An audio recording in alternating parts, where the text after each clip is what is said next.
Oi, pessoal. Eu sou a professora Lúcia, de Língua Portuguesa, e hoje nós vamos corrigir mais alguns exercícios da apostila Aprender Sempre de nono ano.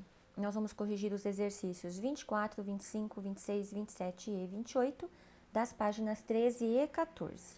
Então, começando aí pelo exercício 24, diz: observe a charge e depois nós temos aqui 3 questões para serem respondidas. Então, vamos começar a fazer a análise dessa charge. Nós vamos fazer a leitura da linguagem verbal, a parte escrita, e da linguagem não verbal, que são as imagens. Então, nós vemos aí na parede um cartaz evidenciando rede social e aqui o balão com a fala do pai, que diz: rede social aqui em casa é outra coisa. E a imagem nos mostra aqui uma família numa rede mesmo, né? No sentido literal.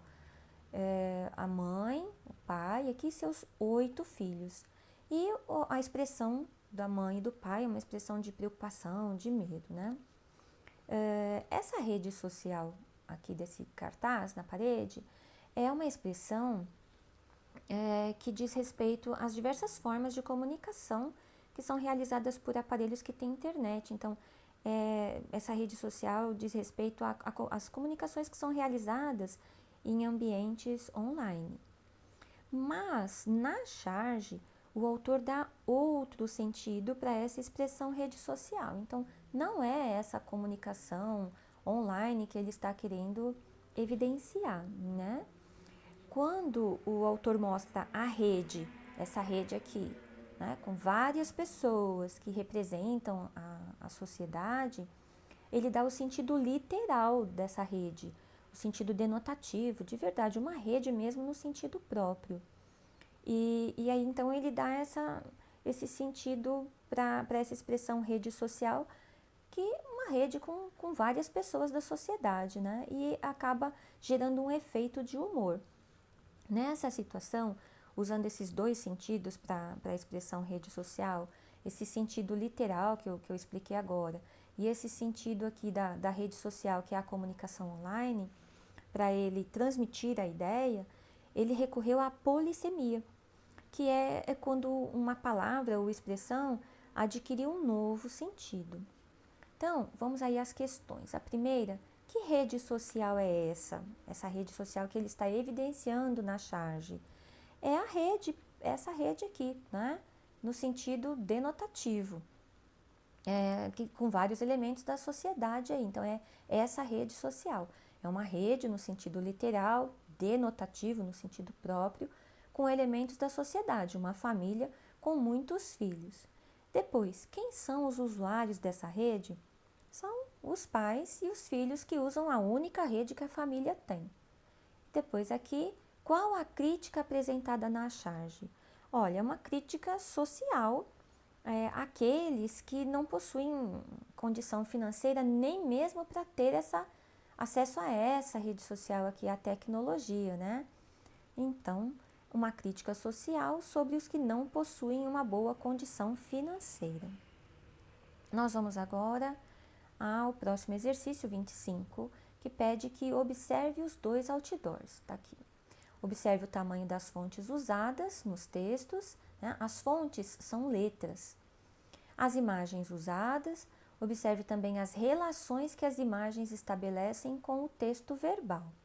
Bom, pensando que o público-alvo desses outdoors são as pessoas que circulam pelas ruas diariamente. Então, os outdoors são opções de campanha publicitária que impressionam pelas cores usadas, pelo tamanho, e são expostos em avenidas, em estradas, em lugares de bastante movimento. Então, existe um planejamento, um estudo feito para traçarem estratégias para que a combinação entre a imagem e o texto passem as informações de maneira muito direta, clara, de forma que as pessoas que leem possam entender a imagem muito rapidamente, que a mensagem possa ser bem captada. Então, vamos aqui ao primeiro. Então, nós temos aqui uma imagem e a frase: mais força no inglês. Aqui não é muito nítido, mas aparece o endereço e o contato da escola de inglês. Então, a estratégia usada aqui nesse primeiro outdoor foi associar a imagem que remete ao super-homem. Então, eu vou mostrar aqui para vocês, vejam a expressão aqui da imagem, né? É a mesma usada para o super-homem. Então, fez uma associação da imagem que remete ao super-homem com o conceito de força e mostrou isso na frase, mais força no inglês. Então, o título reforça a mensagem da imagem e apresenta o produto, que é o curso de inglês, de forma clara e direta. Agora, aqui, no segundo outdoor, você não lê, aí mostra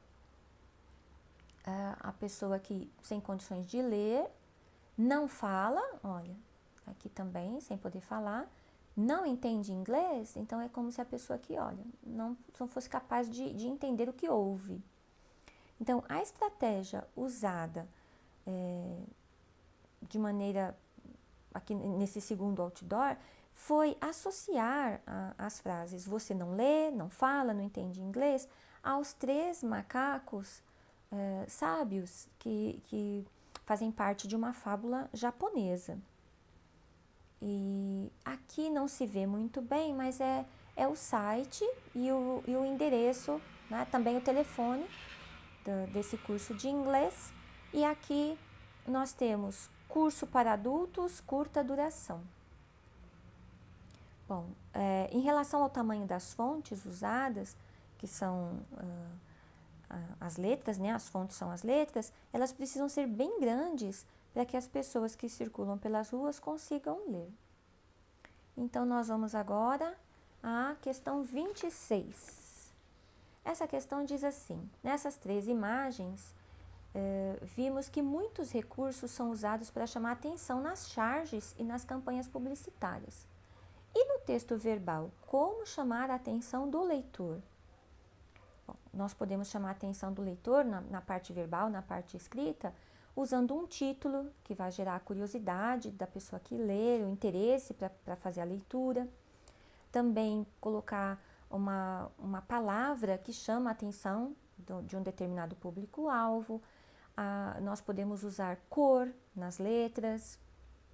E existem também outros 3 recursos que são muito utilizados para destacar palavras ou até pequenos trechos de um texto, que são o negrito, que é quando reforça a cor, né, das letras. Também a caixa alta, que é quando se escreve tudo com letra maiúscula, ou sublinhando, que é quando a palavra ou a expressão ganha uma linha abaixo dela. Então, aqui, olha, resposta. Usando um título que gera curiosidade, incluindo uma palavra que chama a atenção do público-alvo, usando cor nas letras, ou aplicando negrito, caixa alta, ou sublinhando uma palavra ou expressão. Vamos à questão 27, diz assim: leia o texto atentamente. O título é A Chuva, olha, está em negrito e com o recurso da caixa alta, a cor destacada e todas as letras maiúsculas. É um recurso para chamar a atenção do leitor. Então, eu vou fazer a leitura para vocês aqui.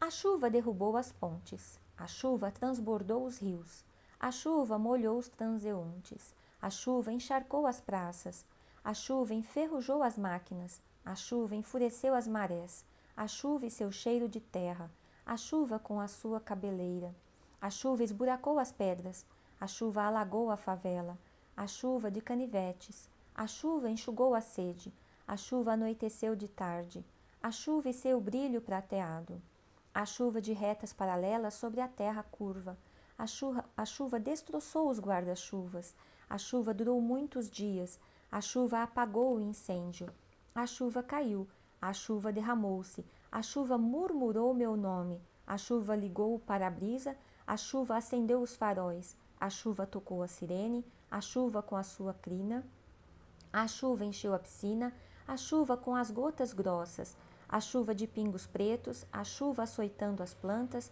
a chuva senhora da lama, a chuva sem pena, a chuva apenas, a chuva empenou os móveis, a chuva amarelou os livros, a chuva corroeu as cercas, a chuva e seu baque seco, a chuva e seu ruído de vidro, a chuva inchou o brejo, a chuva pingou pelo teto, a chuva multiplicando insetos, a chuva sobre os varais, a chuva derrubando raios, a chuva acabou a luz, a chuva molhou os cigarros, a chuva mijou no telhado, a chuva regou o gramado, a chuva arrepiou os poros, a chuva fez muitas poças, a chuva secou-os ao sol.